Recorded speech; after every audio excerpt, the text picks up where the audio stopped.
Thank you, Bill. An 8-year-old girl from Lansing, pulled from the waters of a Berry County lake over the weekend, has died. Tori Croft is the latest in a number of deadly water mishaps this year. Already 9 people have died. 24-hour News 8's Joe LaFurgey's live on Bassett Lake near Middleville with more on what happened over the weekend. Joe? Yeah, Brian, we learned this morning this nearly became a double tragedy. Little Tori was swimming just across from where I'm standing here at Bassett Lake with her 7-year-old sister. The younger girl got into trouble. Well, the adults tried to did save her, but her older sister slipped under the water during that rescue. It was just an accident. It was fast. They were in after her. They were already in the water. It was that quick.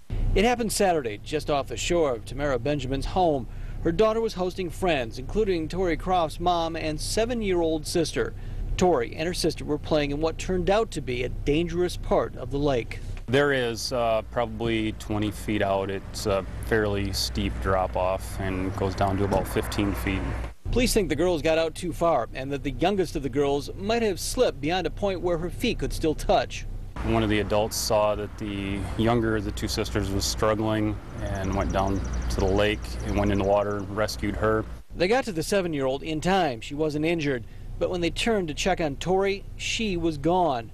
The adults who came to help the younger girl struggled to make a second rescue. The water is a little bit murky once you get down a little ways, and they were not able to see her physically underneath the water.